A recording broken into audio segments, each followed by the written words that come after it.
So, the other day I saw an early screening of Godzilla King of the Monsters, and I was not intending on doing any sort of review or something of the sort on YouTube. I rarely use YouTube, but in the case of Godzilla, I feel as though it's appropriate for a multitude of reasons.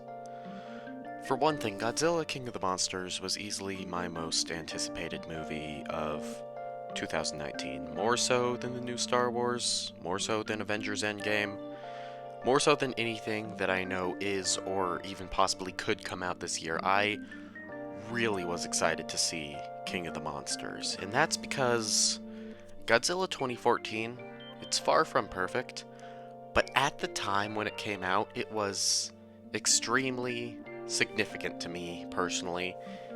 It meant a lot to me, and it introduced me to so many things that I never would have known without this guy. Just other great kaiju movies, tokusatsu in general. Honestly, I didn't even know what Kamen Rider was until I heard him being mentioned in a Godzilla countdown video. So, Godzilla is a very important figure to me, a very important character. When I look at Godzilla, there's a lot of deeper meaning, and his movies really provided me with a lot of happiness and joy that I can't say really any other character ever has even come close to doing. So when I first heard that the sequel to Godzilla 2014 was coming out 5 years after the original, it was a long, painful wait. I couldn't bear to wait that long. I remember having dreams of going to see Godzilla 2014 in theater, and then I would wake up and being pissed off when it wasn't true, much like the angry video game nerd with Turtles 3. And unfortunately, the implications of that ring true as well. In case you haven't been able to tell, I'm not too huge a fan of this movie. So this is going to be an unscripted rant slash review where I'm just going to be talking about King of the Monsters. So the plot of this film is kind of nonsensical. At first, I thought it was comparable to Toho films, as far as like the previous older Godzilla films, but as it progressed, it felt more like a Michael Bay Transformers movie, and I hate that I'm saying that, but it's true. Basically, 5 years after the events of Godzilla 2014, Monarch is being pressured by the government to kill the kaiju, or Titans as they now call them. Honestly, that's a lame name. But anyway, there's a terrorist organization that wants to restore Earth to its natural order by reawakening the Titans, and that'll hopefully fix a lot of the problems humanity has caused, like overpopulation, war, and starvation. So basically, Eleven from Stranger Things and her mom Emma, and trust me, you'll remember her name Emma if you see this movie, they say it a lot. They are seemingly kidnapped by this terrorist organization, but then you later find out that they're working with them, and they go around the globe awakening a bunch of different kaiju, or titans, in order to cause enough destruction to revert Earth back to a better and more fruitful period. But things don't go according to plan because they wake up King Ghidorah, or Monster Zero, nice little reference, and he accidentally wakes up every single kaiju at once, which wasn't according to their plan. You see, they have this device called an orca, which gives them the ability to communicate with kaiju. Maybe they can control them, influence them, I don't know. They don't exactly explain it very well in the events of the film, to be honest. But basically, they have some level of influence over the kaiju that they didn't in any of the previous scenes from 2014, and they're hoping that will give them the ability to influence King Ghidorah, and they can basically use him as their puppet. So, obviously, Godzilla wakes up. Well, not exactly wakes up, he's been up for a while, but he returns, and you find out that Ghidorah and Godzilla are ancient rivals, which, they get a little bit deeper on. I wish they would have explained it better, but they do give a little bit of cool lore, which is nice. And basically, it's up to Godzilla to take Ghidorah down and save the world. And what I liked about this movie is the concept of Godzilla trying to save the world, much like he would have in one of the Toho movies. I think that that was awesome, and him being presented like this savior of the world, but we're still at his mercy. I think that was awesome, and it was a great way to dive into the hopeless, somewhat apocalyptic themes that kaiju have surrounding them, and I really loved that. Speaking of the kaiju, they were amazing in this movie. They ranged anywhere from really freaking cool to mind-blowing. There were some shots in this movie that I want a framed poster of. They were incredible. The fight scenes themselves were inconsistent. Some of them, especially the final fight between Godzilla and Ghidorah, incredible. I thought it was awesome. One of the best kaiju fights I've seen in my life. It was awesome. Sometimes, however, they aren't presented very well at all. Honestly, I feel as though they were comparable to Michael Bay Transformers, where it's hard to make out what's going on, it's edited in a bizarre, incoherent way, you just can't make out most of the action, and that's quite disappointing. Especially the first scene, which takes place in Antarctica, by the way, a fight between Godzilla and Ghidorah, where there's just so much going on, it's such a mess, it's so loud and incoherent, you can't tell what's going on, it's just in-your-face nonsense. That was a little disappointing to me. I kind of wish that there was a more consistent level of quality set for the fights, but there definitely were good action scenes in this movie. I was not let down by that.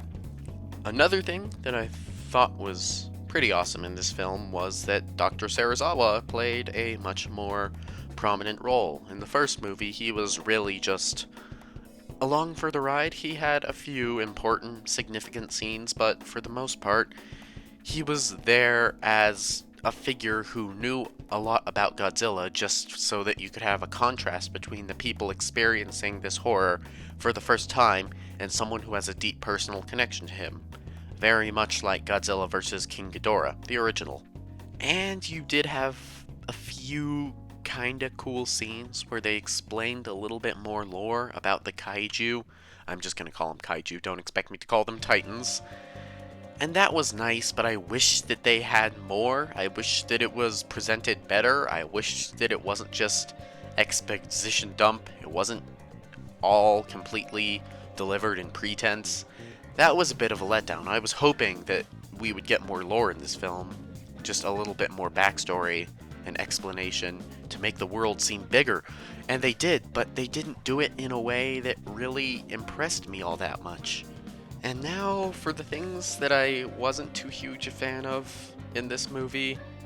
As previously mentioned, the villain's motivation, the thinly veiled excuse to bring all of these giant monsters together for a giant epic battle was complete nonsense. It made no sense whatsoever.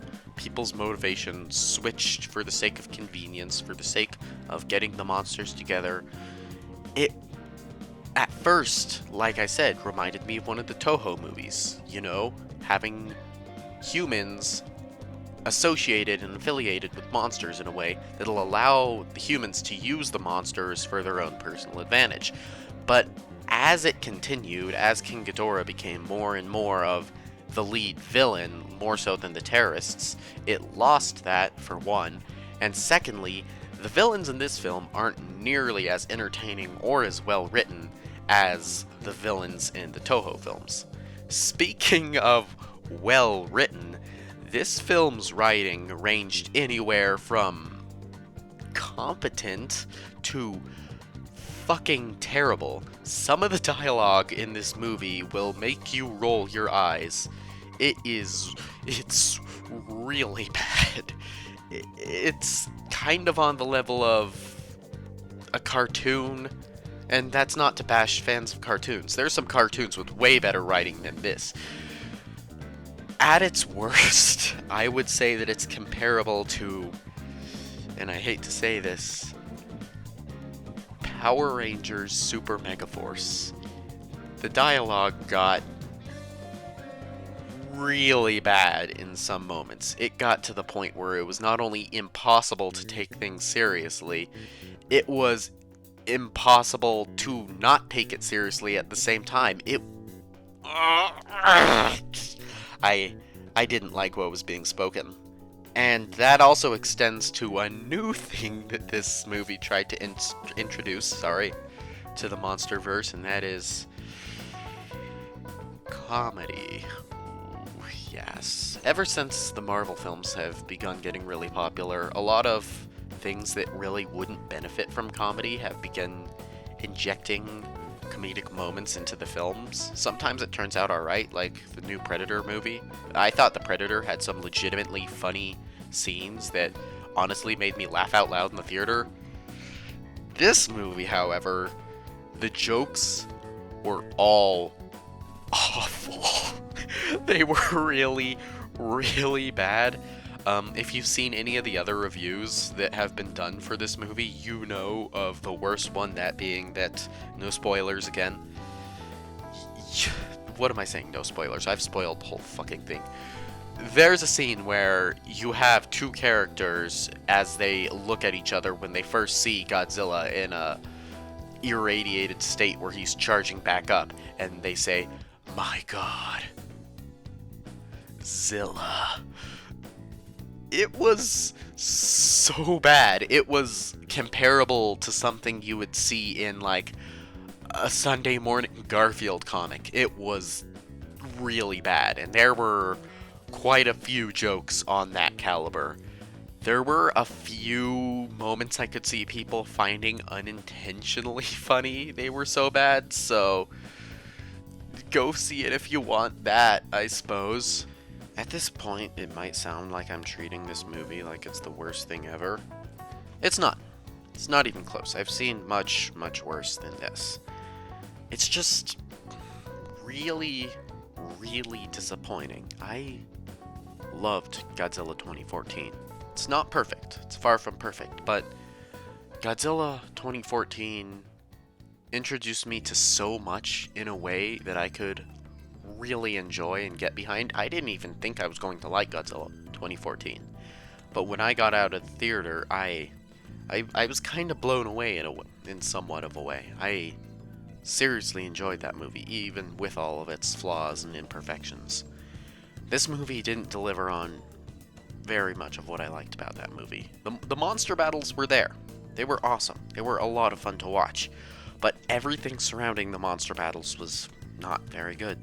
And that's quite disappointing, because I felt like Godzilla 2014 was a really great story about people who had to live with the reality of discovering that monsters are real, and everything surrounding that was the hopelessness of having to deal with these monsters, and their best hope of fighting them off at first was just hoping that they wouldn't be noticed, hoping that they would go away, and trying to contain them like the Mutos, trying to do everything they could to stop them from hatching, just avoiding them at all costs because they're so powerful.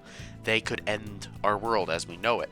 It's just a coincidence that Godzilla was at war with these Mutos, and he was our unlucky, unexpected savior that really made him more genuine than I expected him to be as a hero. When I first saw the trailer for Godzilla 2014, I expected it was going to be Godzilla as the villain, and I thought that he worked as a hero better than I anticipated. This was before I saw any of the Toho movies. This movie, you know he's going to be the hero from the start. Even if you hadn't seen the previous ones, it makes it very clear through how the film progresses. Godzilla is supposed to be our savior, but it doesn't work nearly as well in this one. Nearly as well. And that falls a lot on the human characters falling flat. Not a single one of them you care about. You have people getting killed off, and and you don't feel anything except for Dr. Sarazawa. Like I said, spoiler alert, his death was kind of well done. Don't get me wrong, it was well done, but I didn't feel anything, and that's a shame because for one of the best characters in the 2014 film, you'd hope that his death scene would be more than this, and that's really how I could summarize my entire feelings about Godzilla King of the Monsters. Overall, I would say I did enjoy it more than I did dislike it.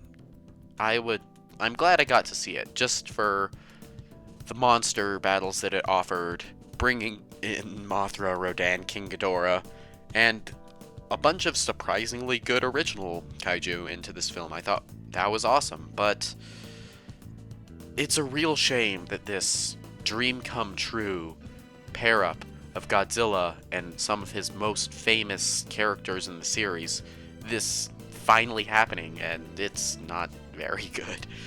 So I'd probably, at the moment, give it a 6 out of 10. I liked it. I think it was well done enough that I would see it more than once as a big fan of Godzilla. But I still wish that it was better. So if you somehow managed to watch this entire video, thank you. And I hope that you have a good day. Remember, stay hydrated.